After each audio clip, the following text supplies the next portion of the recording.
Ladies and gentlemen, if we can all take our seats now, please, because we will be starting immediately.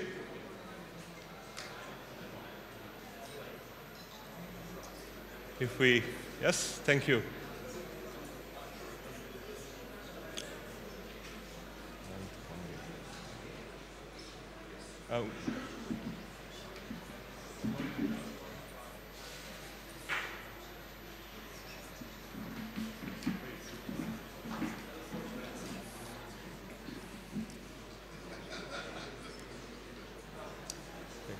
Ladies and gentlemen, I have the pleasure of welcoming to Belgrade Security Forum Deputy Assistant Secretary of State, Mr. Matthew Palmer. Mr. Palmer, please, the floor is yours.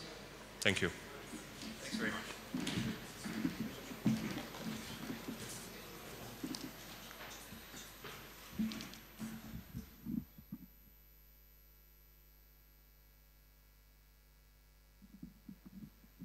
This is one of the challenges of speaking after the organizers of an event like this in a place like Serbia is they always have to lower the microphone.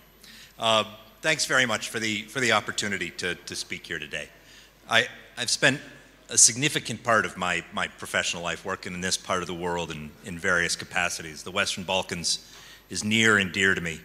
I have family here, more friends than I can count, and deep roots. First came to Belgrade in the fall of 1993 at the height of the war in Bosnia.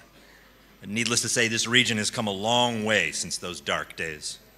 It's important on occasion to step back, look at the bigger picture, and reaffirm that fundamental truth. There is still a long way to go, however, to achieve our shared vision of a region that is fully integrated into the European family of nations. A region in which every country is a member of the European Union, and those countries that also seek to secure membership in NATO fulfill that ambition. I hope, for example, that I can be here next year and we can welcome North Macedonia as NATO's 30th member. The United States has consistently and for decades supported the aspirations of the Western Balkan countries to secure membership in the European Union. Enlargement is a critical driver of security, stability, prosperity, and democracy in this region. The political and economic reforms necessary to qualify for membership in that exclusive club advances the goals of more transparent and accountable government, an engaged citizenry, and resilience to malign influence from outside actors looking to keep Balkan countries divided, fractious, and vulnerable. Like the EU, NATO is a standards-based organization, and the process of qualifying for membership can be as important as the day the flag is raised over NATO headquarters. Montenegro's accession to the alliance in June of last year reaffirmed a fundamental truth. With political will and hard work, an aspirant can make it through the open door. The historic Prespa agreement likewise opens the door to a European future for Macedonia. NATO has already invited North Macedonia to join, and the EU has signaled its readiness to open accession negotiations next June.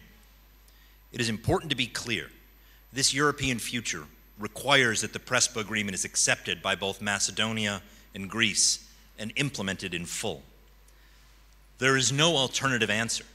There's no plan B, no Prespa plus, no better agreement waiting just over the hill if the Macedonian parliament fails to secure the two-thirds majority necessary to amend the constitution. Those who would seek to mislead the Macedonian public into believing that they can secure a European future for their children without making the compromises embodied in Prespa do a disservice to their nation. As Macedonia's parliament now begins deliberation on the constitutional changes necessary to implement Prespa, leaders must rise above partisan politics and seize this historic once-in-a-generation opportunity. It will not come again.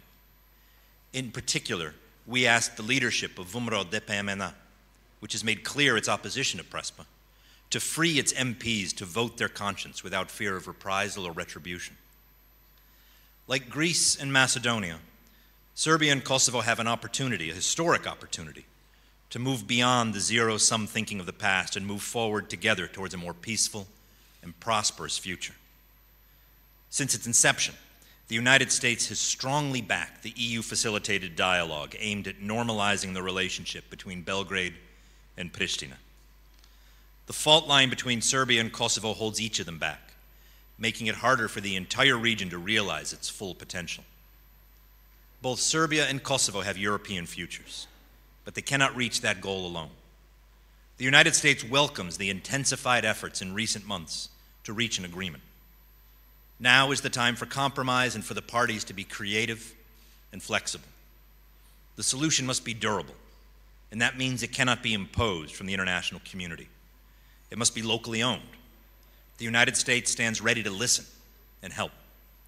We do not advocate any specific formula, nor are we offering a blank check for U.S. support. By necessity, a binding final agreement on comprehensive normalization will be multidimensional, taking into consideration political, economic, social, security, and cultural factors. If we have concerns about the proposed solution, we'll be clear about them and work with the parties on a path forward. We urge both Belgrade and Pristina to seize this critical opportunity, to bring to the table the ideas and compromises that strike the right balance to ensure a deal is win-win. Because if there's a winner and a loser, there will be no agreement. And in that event, the only real winner would be those outsiders who seek to see this region weak and divided against itself. Bosnia and Herzegovina remains a serious concern for the United States. We see corrupt politicians continuing to use nationalist rhetoric to exacerbate divisions among the three constituent peoples. Young people, even successful professionals, are leaving the country in large numbers because they see no future for themselves in Bosnia and Herzegovina. With this exodus, the economy suffers even more, as does the quality of life for the citizens of the country. The key to reversing this cycle, and a major challenge across the region, is in tackling the problem of corruption.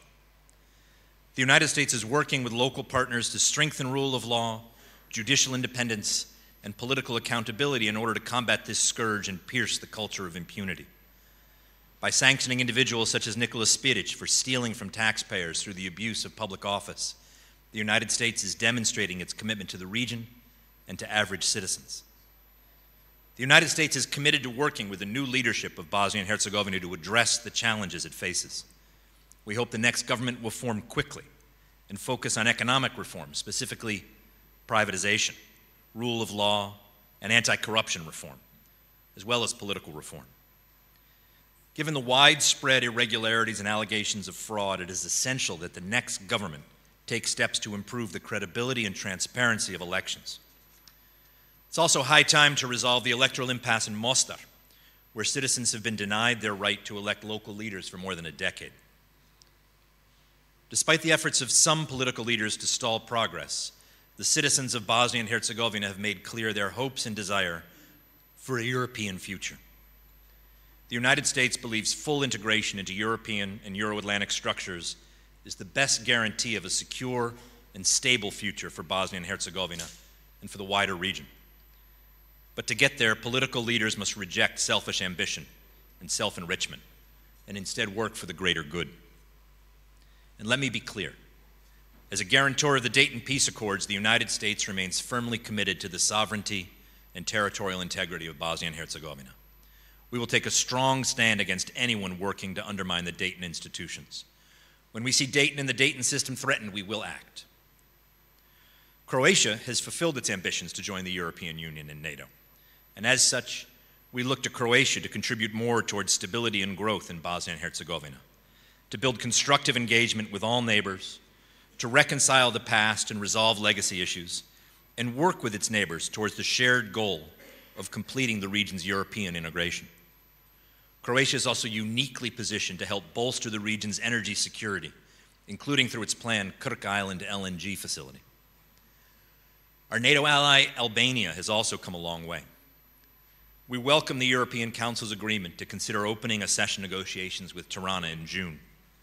This forward-leaning decision reflects the determination of the Albanian government to revamp key rule of law institutions, reform the judiciary, fight organized crime, and root out corruption.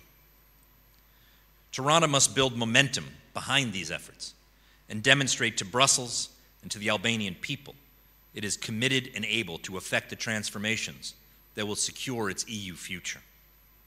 It's telling that we see some judges and prosecutors preferring to withdraw from public positions rather than endure the scrutiny of independent vetting.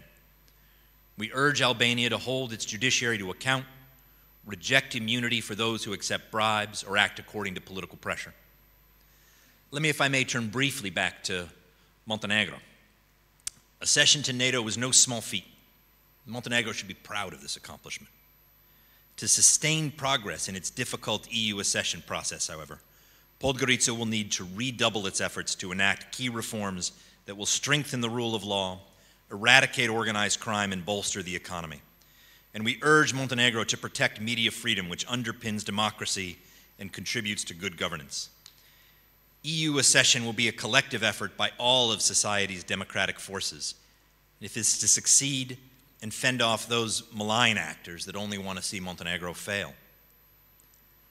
As I reflect on the progress made by countries in the Western Balkans toward our shared goal of deeper European integration and economic prosperity, it is an obvious truth that the countries vary in the pace of their progress and how far each has come. Yet they all share similar challenges. The international community, forward-looking political leaders, and local civil society partners alike share concerns over a series of weaknesses in the Western Balkans: weak rule of law, widespread corruption, endemic organized crime, restrictions on the freedom of the media. There is no one-size-fits-all solution to tackling these issues, but it is an interconnected region, vulnerable to broader global trends, where dialogue, cooperation, and allegiance to shared values is essential to success. In conclusion, and a mentor of mine once told me it's always important to say in conclusion, as it gives your audience hope. I want to reiterate that the United States seeks a thriving, prosperous, and stable Western Balkans, aligned with our shared values and integrated into Western institutions. Over the years, there have been steps forward, including EU membership for Croatia and the opening of accession negotiations with Serbia and Montenegro, as well as NATO membership for Montenegro and Albania. The Prespa agreement is another step forward, but only if it can be implemented. There have also been steps backwards, some of them violent. Stability is not a given, and prosperity is not a birthright. They must be earned through hard work and commitment to change. This process is not linear, and it's not even or smooth. Neither, fortunately, is it zero-sum. There is enough Europe to go around for all, and all should work together to help each other forward.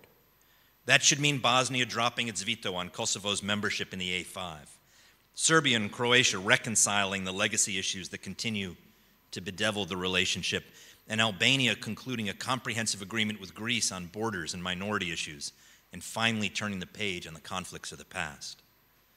The United States stands ready to assist, not as an act of charity, but because it is in our interest as well as yours. A stronger Western Balkans makes for a stronger Europe and a stronger transatlantic partnership. Thank you for your time, and I'm happy to take some questions if anyone would care, and answer them to the best of my ability.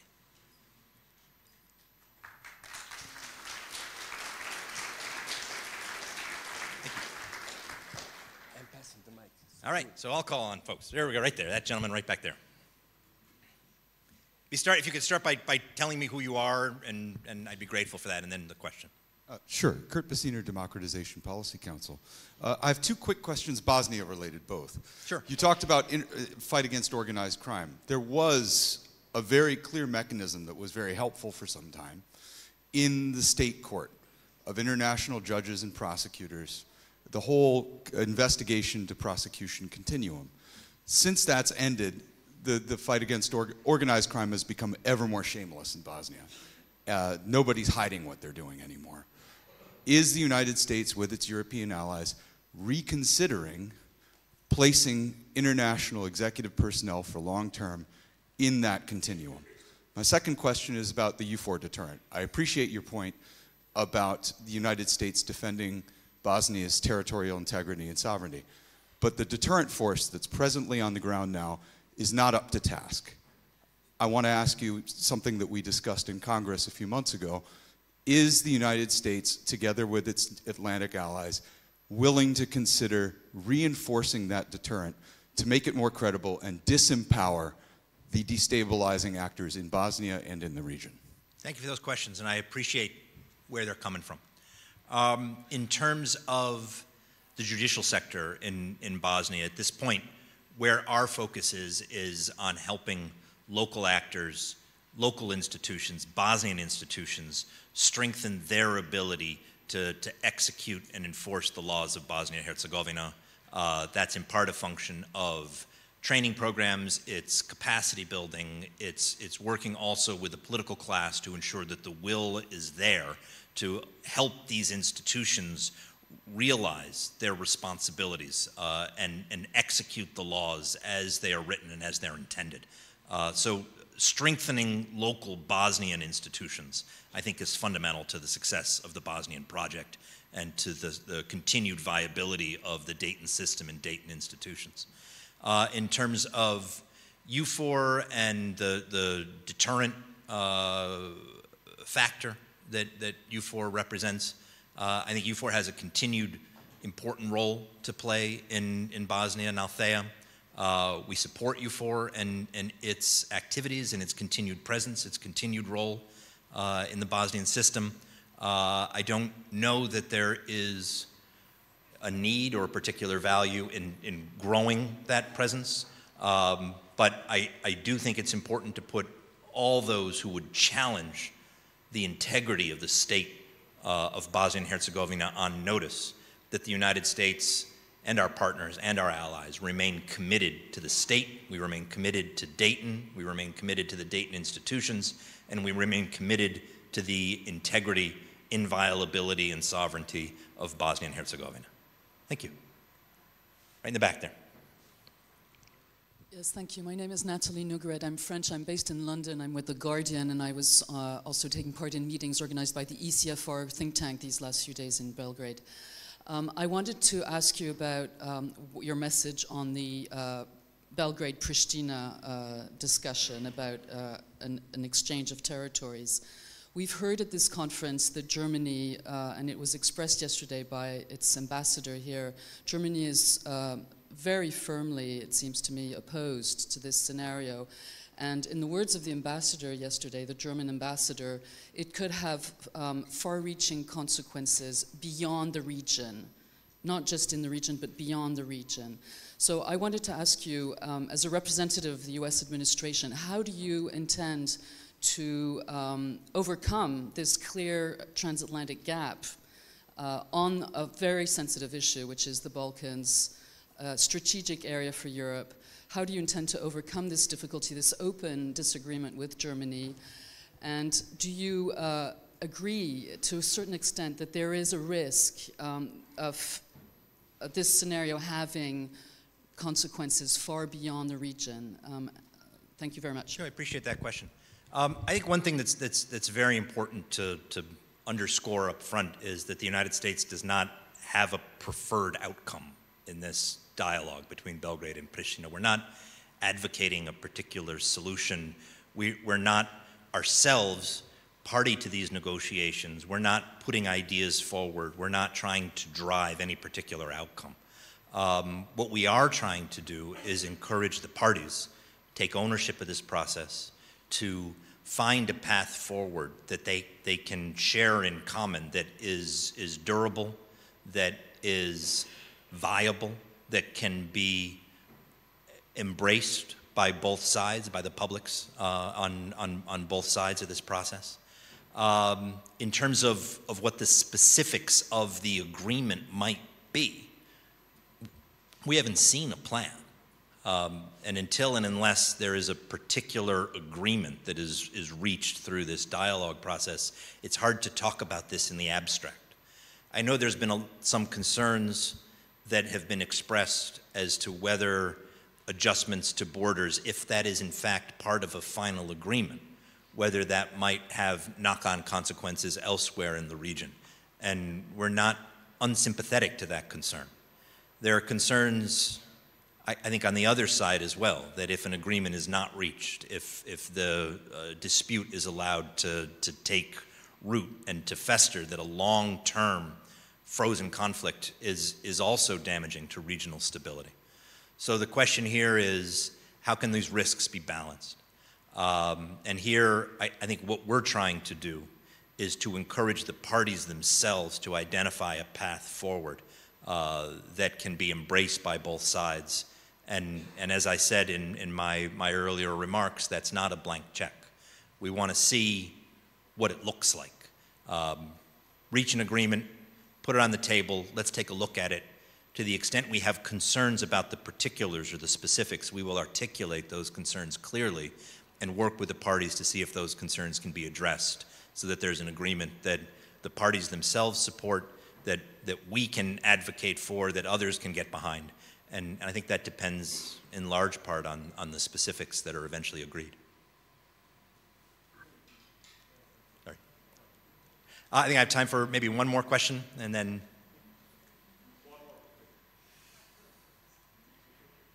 Right there. So my name is Nejat Mehmedovic from Skopje, Macedonia Institute for Public Policy. Our Prime Minister yesterday said that he believes it's a miracle, and then that we will vote amendments in the Parliament of the Prespa Agreement. My question is, can we postpone today's voting and try to see the both parties together and make Macedonia go forward? So my direct question, do you also believe in miracles that they will sit and vote the amendments? Thank you. Right. I mean, that's really honestly a question for Macedonian politicians, and the United States is not involved in the political process of this, but we do underscore our strong support for the Prespa Agreement and for its implementation, which will require parliamentary action. And on that, let me thank you all for your time and attention, for the quality of the questions, and for the opportunity to be here and to speak with you all today. I'm grateful for it. Thank you.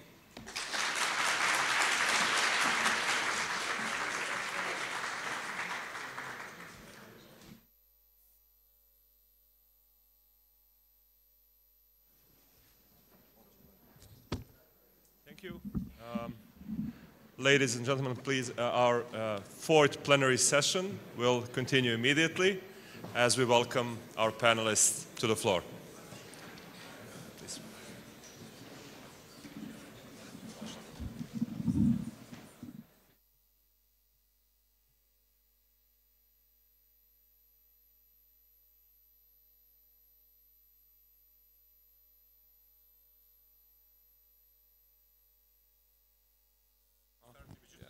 We're just going to give people a few minutes. Okay.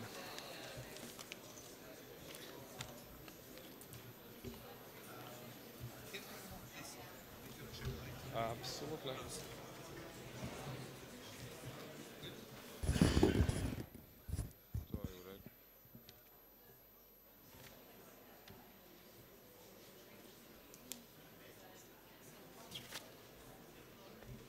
You're right.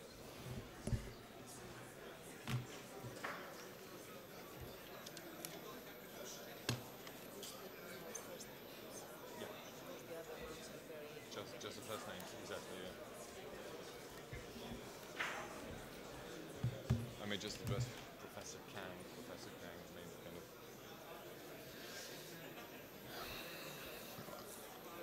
of. Okay, fine, it's working. If I may kind of just ask the people who want to stay in the room to actually take the seats and just kind of close the doors so that we can proceed with the panel.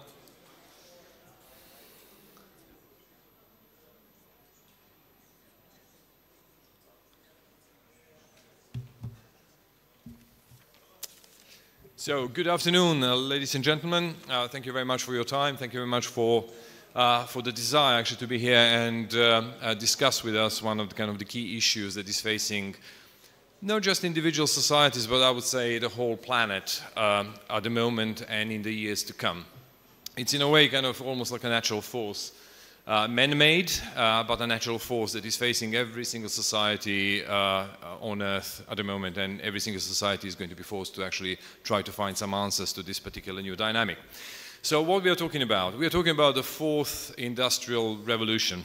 It has been a few years since Klaus Schwab of the World Economic Forum in Davos has created the name for this particular phenomenon.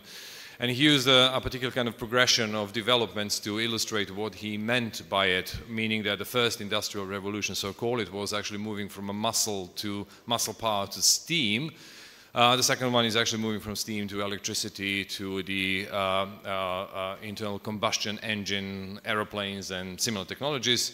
The third one was digitalization of everything. And then the fourth one is what we are going to be facing or are facing at the moment, which is that all the things are getting smarter, they're getting cognitized, and basically the world around us is starting to think, and because of that, the world around us is starting to do many of the things that people used to do so far.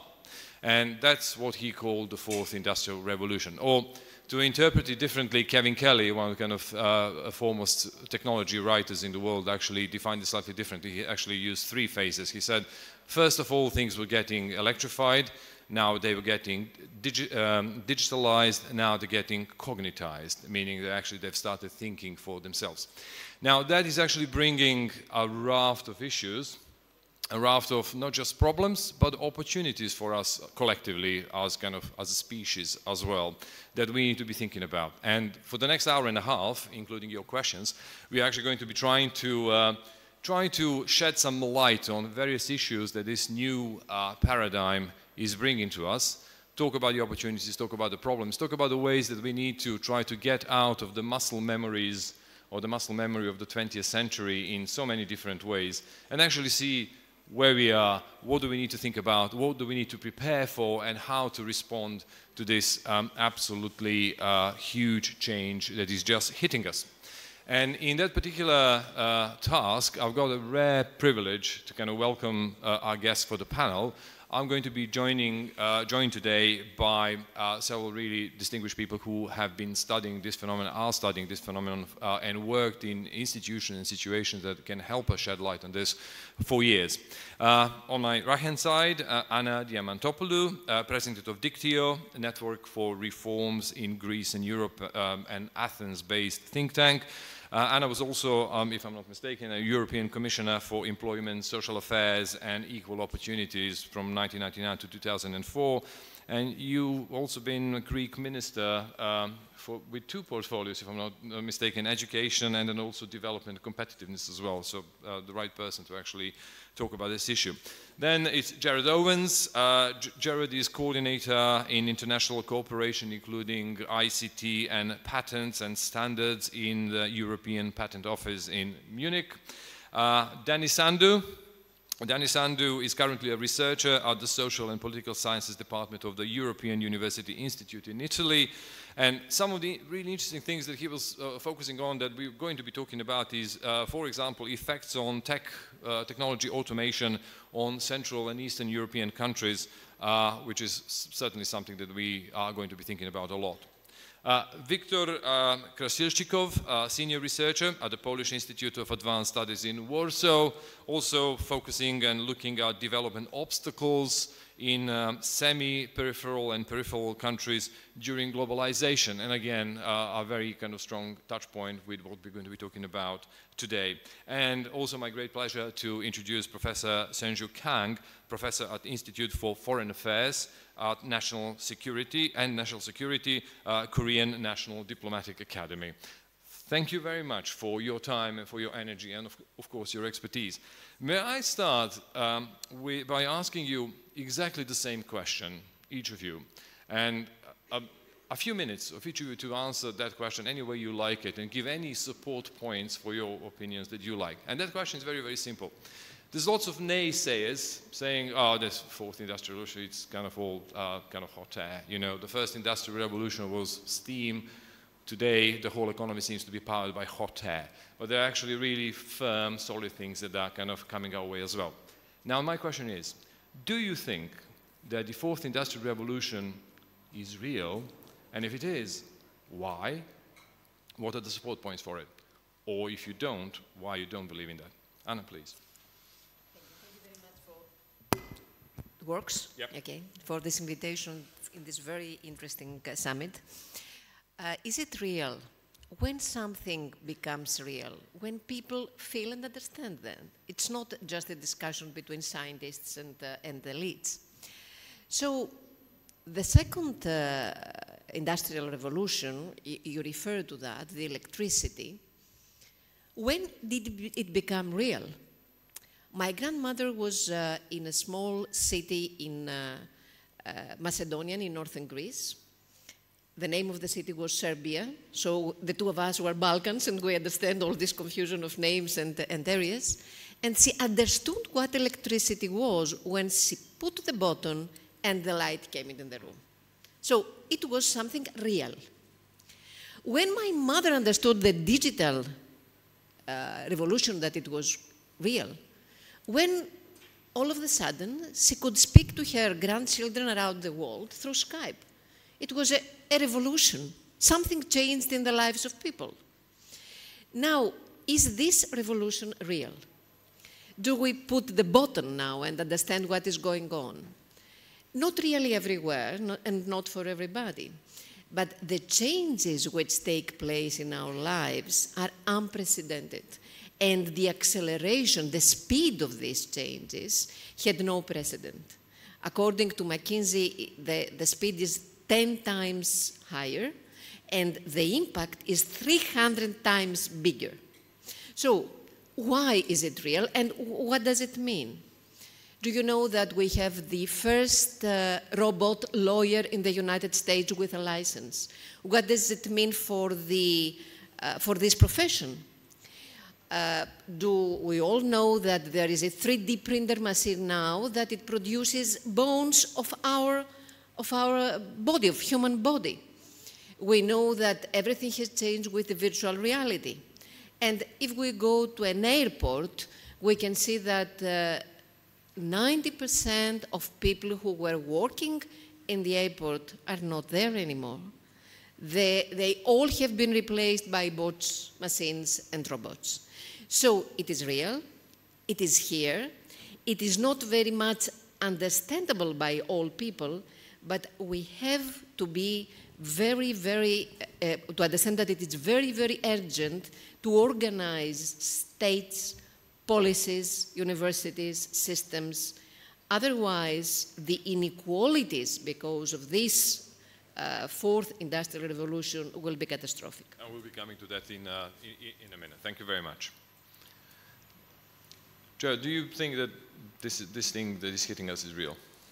Well, I think it very much so. I think it's very real, and I think that because I'm here to represent the European Patent Office, and our chief economist, Jan Menier, has done a very detailed study on the Fourth Industrial Revolution, and he's provided very strong evidence to show that it is real.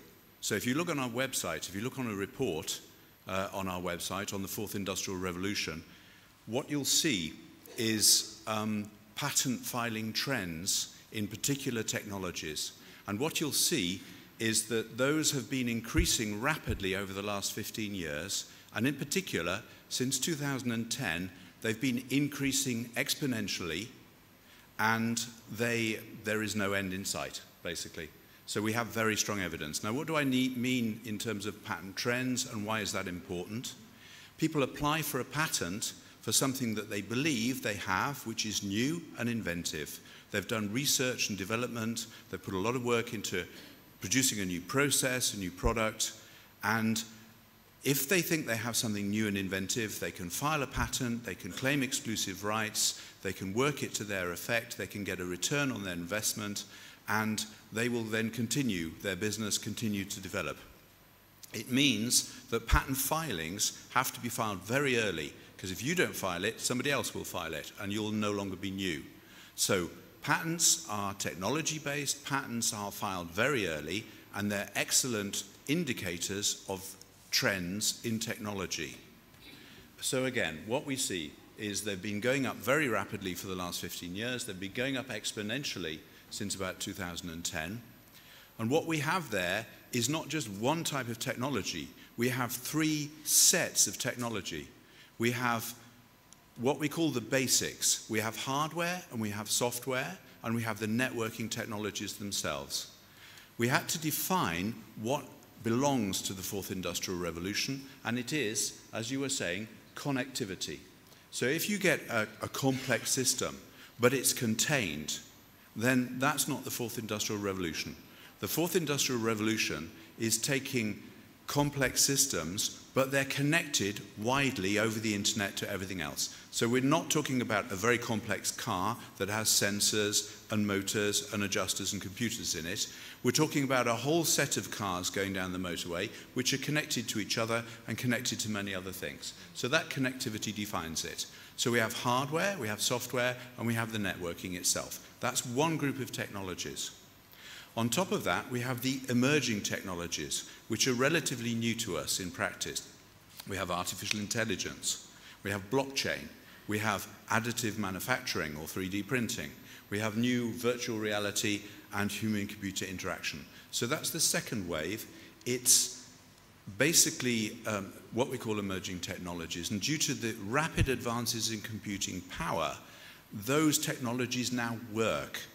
Artificial intelligence has been around for 30 years, but it now becomes deployable, economic, and it works in practice on machine translation, on speech recognition, on managing complex processes. And then what we have on the back of that, we have the application domains. So we have the smart technologies, smart buildings, smart transport, smart heating, smart cities, smart everything, basically, where there's sensors everywhere, they're all connected up, it produces big data, massive amounts of data. That data has to be handled by artificial intelligence and so on. And so all of those elements have been increasing exponentially since 2012, and with the application domains a little bit slower, a little bit behind, 2 or 3 years behind, but that's concrete evidence, basically, that technology is going this way. Exactly. So it's not just that you think it's real, you've got the numbers to back it up. Absolutely. Danny, what do you think? Well, I think from what Jared has said and what we've seen in the media and in other places as well, it's clear that the fourth industrial revolution is real, at least in technological terms. There is new technology, and there are many things and many inventions that are changing the world. But it's also real in economic terms, and that's one of the things that's more important. To go back to Anna's point, I realized that the fourth industrial revolution is actually something that's affecting all of us, not just a few of us. When my taxi driver told me that he was afraid, he was wondering what he was going to do when driverless cars become taxis. And there's a lot of people that are thinking about that. And there's a lot of change that has been happening in the last 10, 15 years. If we structure tasks and jobs, if we structure jobs by their vulnerability to automation, in the last 20 years, we have seen a huge decrease in jobs that are routine and easily automatable, and a relative increase in jobs that are not. And this has caused multiple people to talk about a type of polarization of the labor market, because tasks that are automatable tend to be somewhere in the middle ground of abstraction, of complexity. So it's basically jobs that are highly abstract, that require a human touch. Those are managers or public speakers or politicians. These jobs cannot be automatable. And there are jobs that are manual and that cannot be globalized, that cannot be outsourced as well. Those are cleaning jobs, or to some extent even food preparation jobs, serving jobs, or things like that. And if we look at the structure of the labor market all over the world for the last 10, 15 years, we see that before the financial crisis, and especially during the financial crisis, 80% of the jobs that have been lost, that have gone away, are jobs that are easy, have been automated, or were vulnerable to automation. So yes, indeed, we can actually see the economic effects of the fourth industrial revolution, and slowly but surely we're starting to see the social or sociological effects of the fourth industrial revolution through increased inequality. Thank you very much. Victor? Yeah. At first, I don't like the term the fourth industrial revolution. Moreover, I reject this term at all. We can speak about new scientific technological revolution. Yes, I agree. But this revolution presupposes overcoming of industrial system. Unfortunately, speaking about new industrial revolution, we concentrate our attention on the sources of energy, power, and tools of production. As it seems to me, this is a technocratic approach to the contemporary problems. But as Florestan Fernandes, one of founders of the contemporary Brazilian sociology, said once, technocratism is the reverse side of slavery consciousness. Because a technocratic approach underestimates the significance and importance of human factor of production. It would be much more relevant to speak about relation between humans and the production processes. I cannot reject the technological revolution as a fact.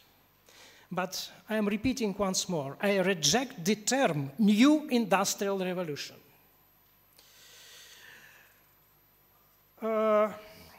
We can speak about deindustrialization upon the base of industrial development, because industry needs an enlargement of service sectors,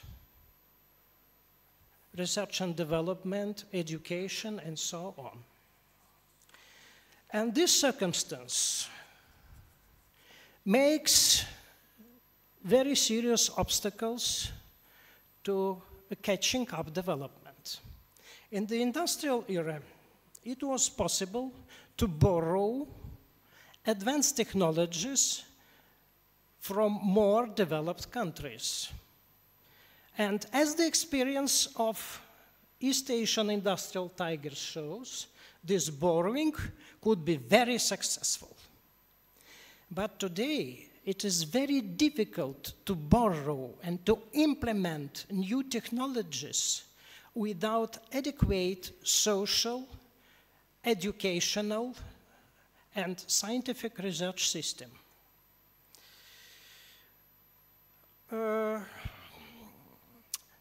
And the last note concerning a topic of our conversation. I think we must speak about the widening gap between scientific technological leaders and the rest. And the so-called neoconservative policy is not completely responsible for widening of this gap. This gap is objective, and it cannot be eliminated by wise decisions of enlightened politicians or bureaucrats. Unfortunately, it's our reality as the reverse side of a new technological revolution. Thank you. So thank you very much for that. We'll talk about actually what can be done or what we should be doing. But Professor Kang, you also kind of focus on international relations. Is the so-called fourth industrial revolution real, and what do you think is the impact on the kind of international relations? Okay. First of all, I'd like to thank for having me on this panel, and then this is first time for me to participate in the Belarus in a security forum. So thank you very much. Answering your question, on whether the fourth industrial revolution is real or not, I tend to believe that fourth industrial revolution is real.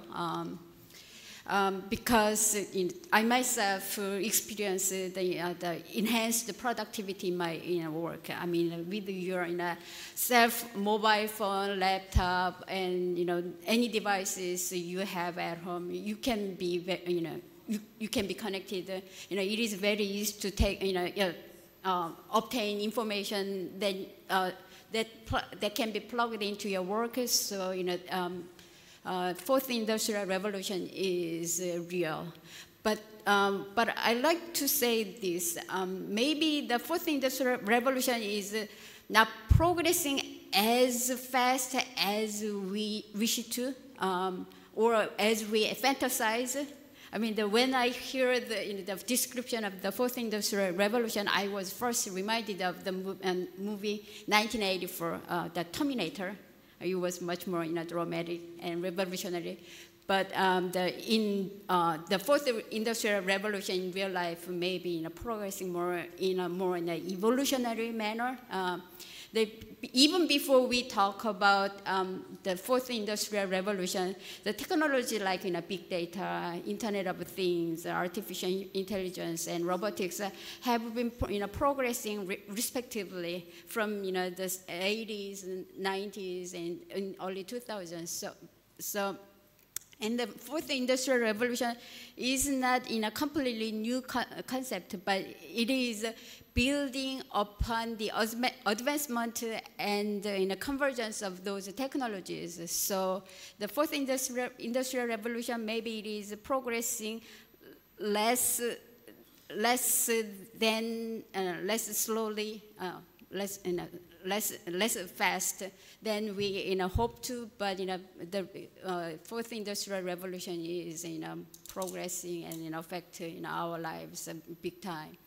And the second part of your question, whether in the fourth industrial revolution or how the fourth industrial revolution affects international relations, I think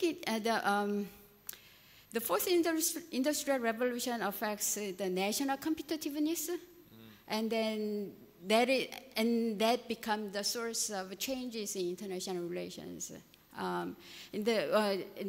One gentleman before me mentioned the second industrial revolution. And the second industrial revolution made the Great Britain, the superpower of the day, and then as the fourth industrial revolution progresses, we may see new great powers in the world. So as the fourth industrial revolution changes in the national competitiveness, the winner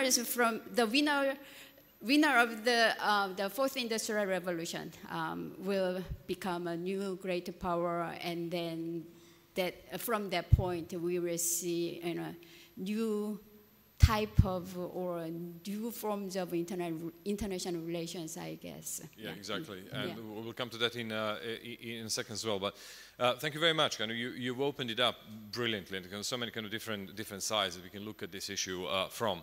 And many of them are really big. And it seems that technology is happening, there's no way around it, but it's actually more about us and how we're going to be responding to it than the technology itself, because it's coming and we can't stop it. So in that regard, let's open up some big boxes of potential problems and opportunities. Anna, if you don't mind my asking this question. The state as it is, and particularly I'm thinking Europe predominantly, it's still hugely wedded to the 20th century social democratic organization. Our educational institutions are made for the industrial age, very slow to start transforming into the new post-industrial age.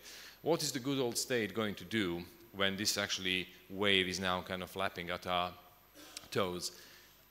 What sort of pressures are we going to be facing? Is the democracy itself going to have to change what it is, and maybe even what is called, in order for us to be able to answer to this? Yes. I'm picking up some of what has been said in the discussion as well. If you see what is going on as a technocrat, you could call it an evolution of technology. But it is a revolution because everything changes in the social, economic, political, and democratic life. So there are many different areas. The key word is inequality. Inequality between countries, inequality within the societies, and among people. And what kind of inequalities? In order to prepare a country, people, to participate in this new revolution which is coming, it means that we have to proceed with big changes in our welfare states, and I'm explaining why, in our educational system. And I'm stopping in this too, because everywhere there is a problem. I'm starting from the welfare state because it has to do what you said with democracy. The welfare state in Europe stands on very concrete issues. The labor market, the way it works, the taxation system with limited competition, and with contributions of the employers of the employees. But this is not the case now. I mean, the platforms change completely the notion of labor. In Airbnb or in Uber or in other platforms, they are not talking about workers. They are talking about providers of activities. These people are not covered by the labor standards and by the labor regulations in many countries. So it is a total change, and it will have an impact to the welfare state. So when people in a country understand that the labor market changes and they cannot participate because they have not the skills, and when they understand that the welfare state system is not strong enough anymore to protect them, then there is an unrest. And I believe that part of the nationalism and populism we have in Europe is because of that. It's not only because of the migration system. Now, let's go to the educational system. I think that one of the most interesting discussions in Davos was this for the educational systems. Because are we going to prepare people in order to compete with machines? Can we compete with machines? No, we cannot. So what we need is to invent in the human capacities and abilities.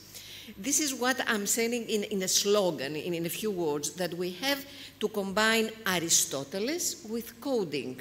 So to change the sense of our educational systems. And this means, and in some countries this is the reality now, that they are starting computing and coding and computing from the first class of the primary school. This is the case in Singapore, in some cases in Korea, or they started in Germany and in Estonia. But the change in the educational system, it is not as it was in the past. It's a very deep change because, according to the OECD, the skills needed is a combination of emotional skills, technical skills, and character skills. And they are changing year by year. Our educational system are not oriented to these needs. So we understand that the states, the political systems and the politicians must be pioneers. They have to predict and to understand what is going to be in the next 20 years and to prepare their countries for that. And about democracy. Could we change the word democracy? That's an interesting question.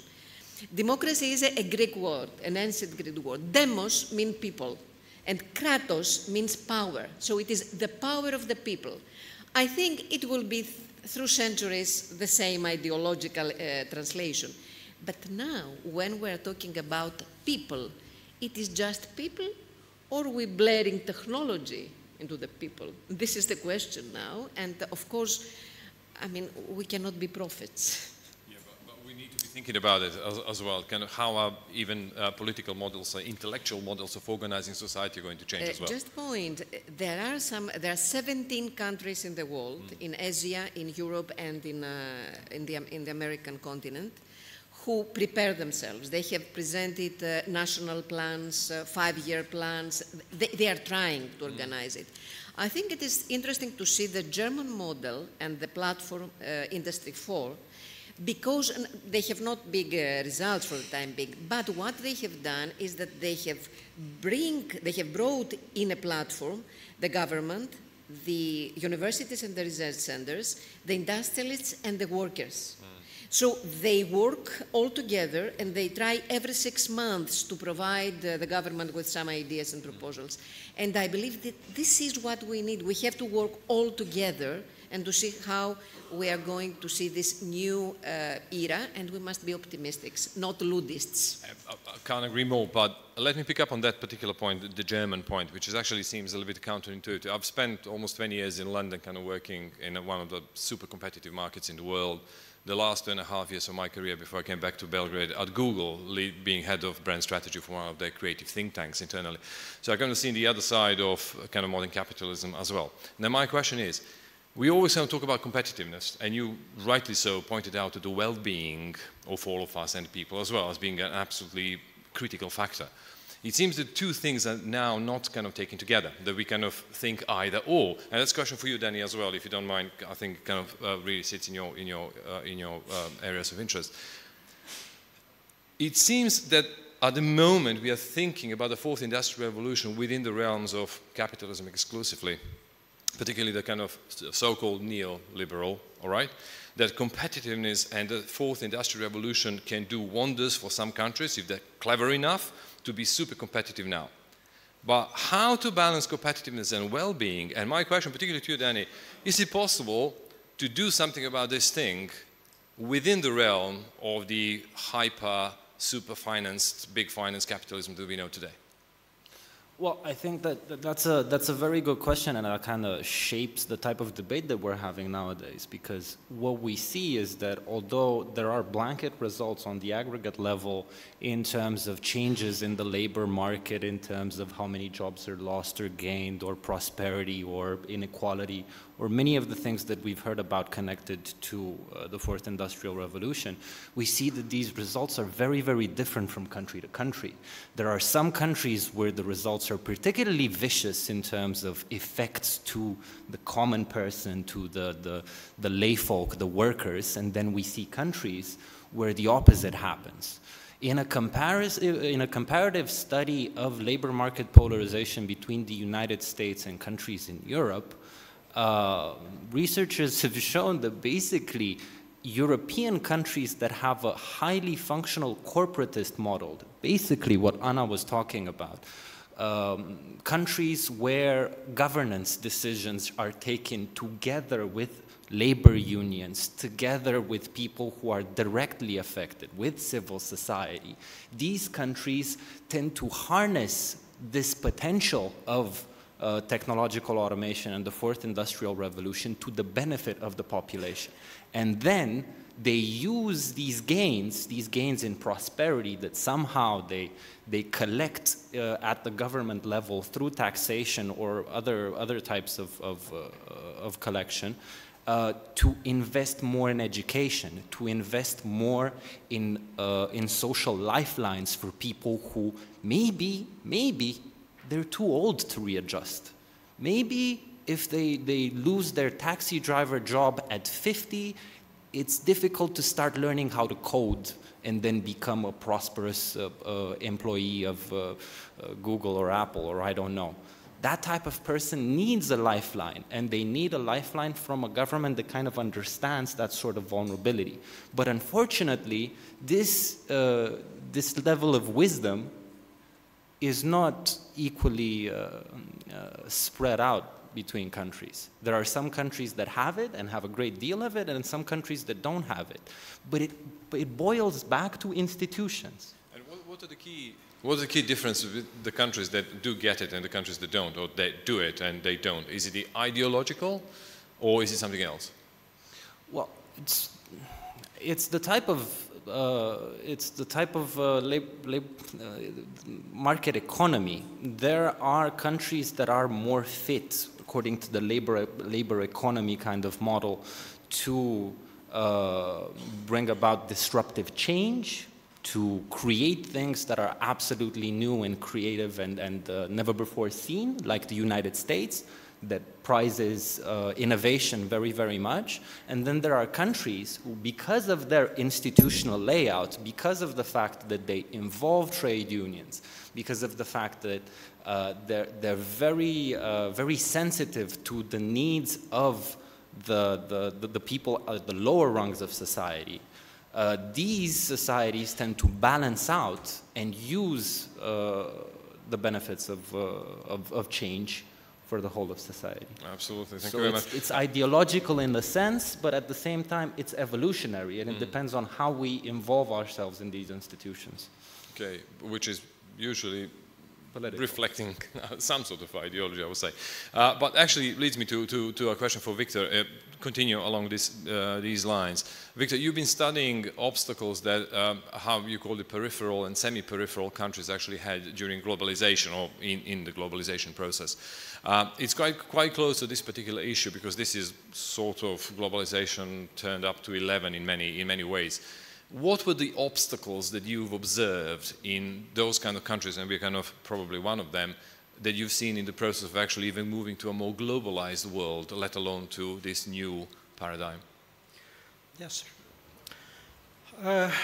In my opinion, the contemporary technological revolution, I'm speaking not about industrial revolution, but about technological revolution, broadens a variety of options, variety of choices, and the concrete decisions will depend on the social actors.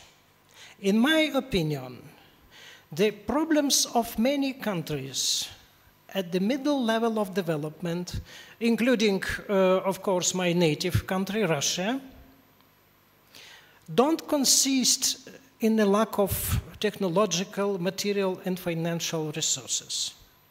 Their problems consist in the lack of social actors capable of realizing adequate decisions.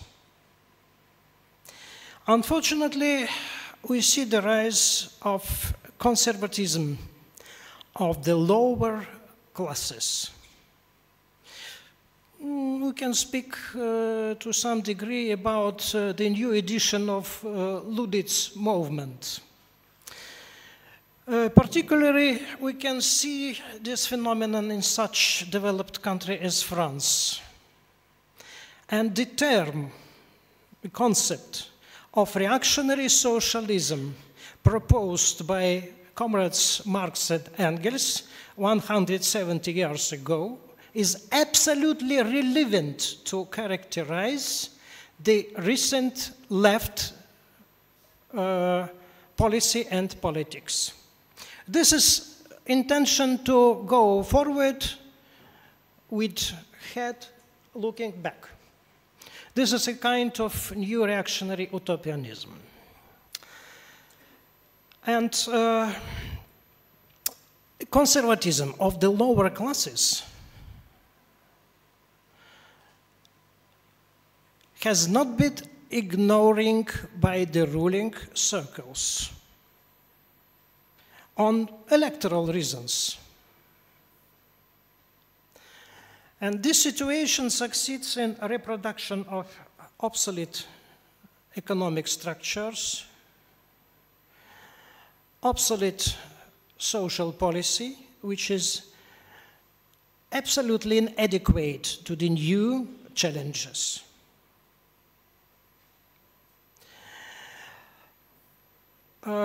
This is the real base for the rise of new threats to democracy. Yeah. We see the rise of new dangerous class precariat in all countries, including successfully developing China. And social and political behavior of this precariat is absolutely unpredictable. Absolutely unpredictable. What can be the solution of this problem? In economy, more market and more state at the same time. The second point, enlargement of non-market sphere of education and scientific research and free creative activity. It's impossible to commercialize some kinds of human activity. It's impossible. But at the same time, it's necessary to develop market forces, to stimulate market forces in the sphere of economy as itself. In other words, decisions have to be multidimensional, very complicated. But the necessary condition of successful resolution of the recently existing problems is recognition of these problems. Yeah, acknowledging that they exist in the first place, right? It's actually a very good point, because it seems that our response to this new wave is a choice. We do have a choice, right? And it's actually up to us, to our governing structures, to eventually make their choice, and thankfully or luckily going to be evidence-based choice, right?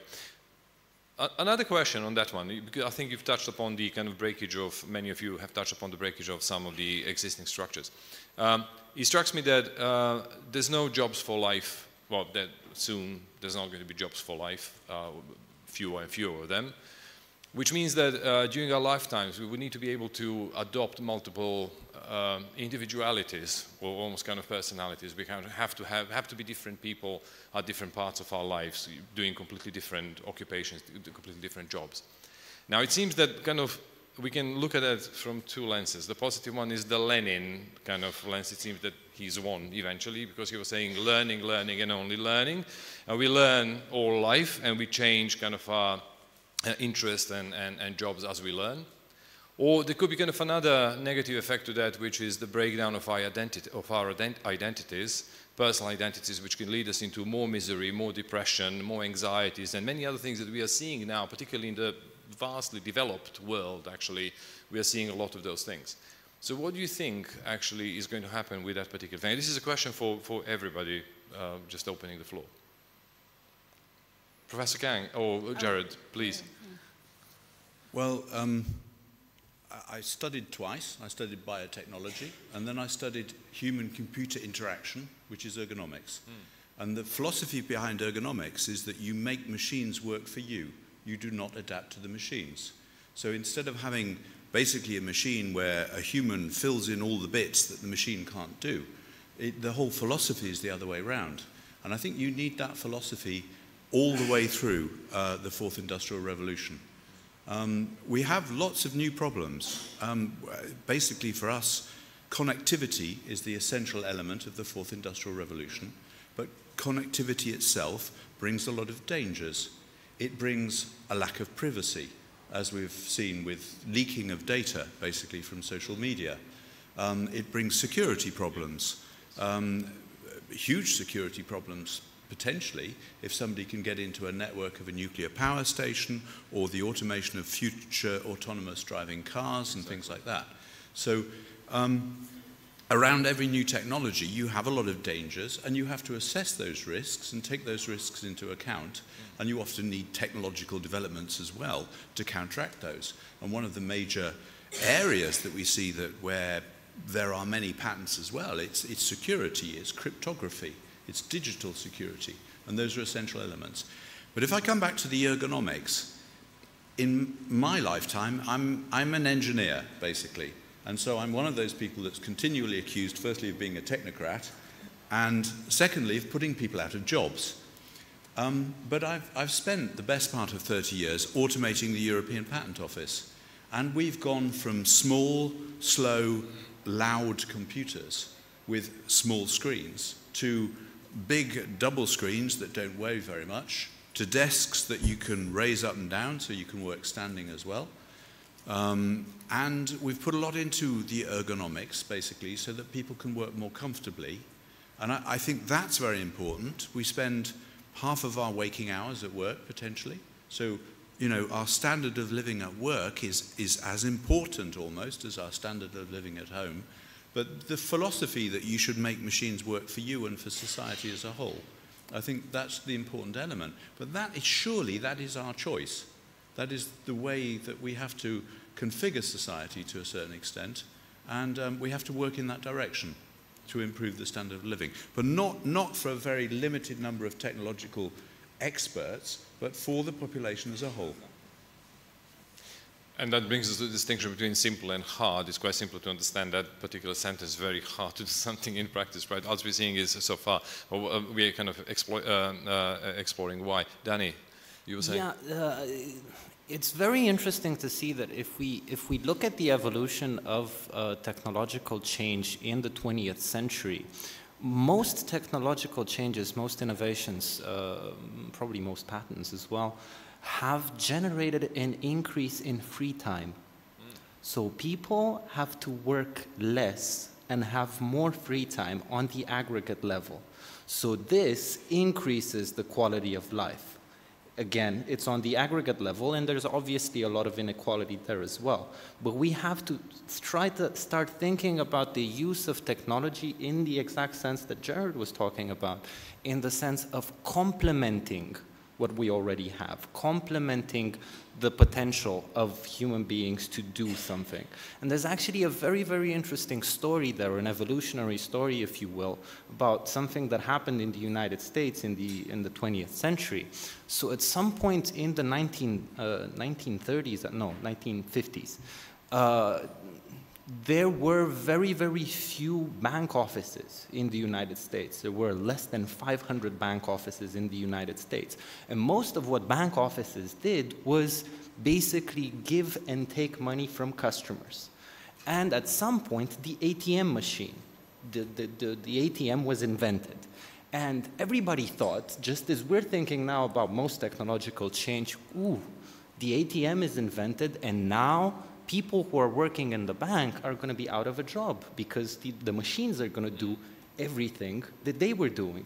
But no, instead what happened was that banks started diversifying their services. They started giving credits, they started doing insurance, they started doing multiple things.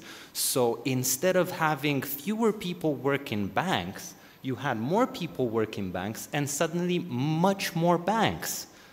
In 2008, I think this is David Otter talking about this, in 2008 there were 400,000 bank units in the United States. Although at the invention of the ATM, they were thinking that there was not going to be any more employment there. Exactly.